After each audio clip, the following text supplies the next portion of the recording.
Time for the French newspaper review, and Nick Rushworth is with us here on set. He's been looking through the papers. Of course, we were looking at the events in Iowa earlier. What about the French papers? What are they saying on it? Well, I'm going to make a nod to Iowa, and I turn to Le Point, the weekly paper, and on its website, it's been following the Iowa caucus Republican race, saying the tie between Romney and Santorum, Romney slightly edged ahead, means nothing is clearer than it was before the vote. Now, the writer of that article is concluding that the result shows the Republicans are more divided than ever between the Tea Party, fundamentalist Christians, and moderates. And that article there is describing Mitt Romney as more Martini Party than Tea Party. Fantastic stuff. Hungarian, not American politics, is the front page, though, for Libération. There you can see this on the front page of Libération, Les sales coups de Budapest, the dirty tricks of Budapest.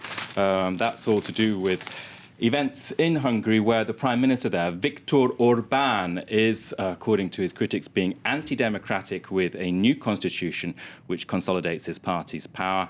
Now, Libération, the left-wing daily here in France, is saying that he is undermining press and judicial freedoms. It says Orbán has brought in more than 200 laws in Hungary, and most of them have been about creating an authoritarian structure.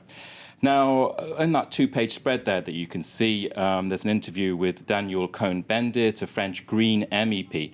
Now, he's saying that the events in Hungary now are not just a question of what we saw in years past with Jörg Haider in Austria and a move to the far right. He says what's happening with Orbán is actually a fundamental attack on democratic processes, and silence now is not acceptable.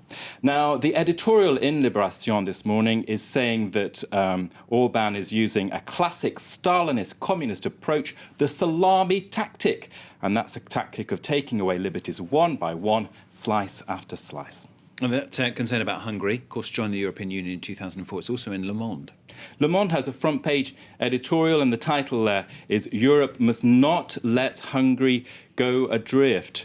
It says, watching tens of thousands of protesters in Hungary now taking to the streets shows they've waken up to what the paper says is a nightmare for them. It describes Hungary in that article, in that editorial, as an enfant terrible for the European Union, but it points out that Brussels has one recourse. It can use the Lisbon Treaty, which deprives member states of voting rights if they go against democracy, Stuart. And Le Figaro, they're looking at France's nuclear power industry, completely different story. Different story indeed. I can show you the front page there.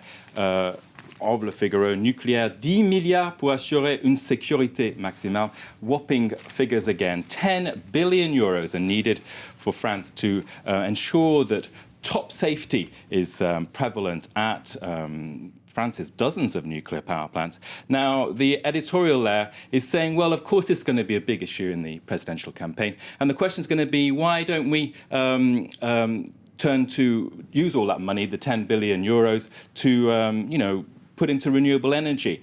And the paper in its response is saying, well, that is not the question to ask. Instead, you should defend France's position as a world leader in nuclear power, and it warns that the bill for taxpayers in France to dismantle power plants could be 500 billion euros, again, whopping figures. The paper's also saying that continuing on with the nuclear power does not prevent research into renewable sources of energy.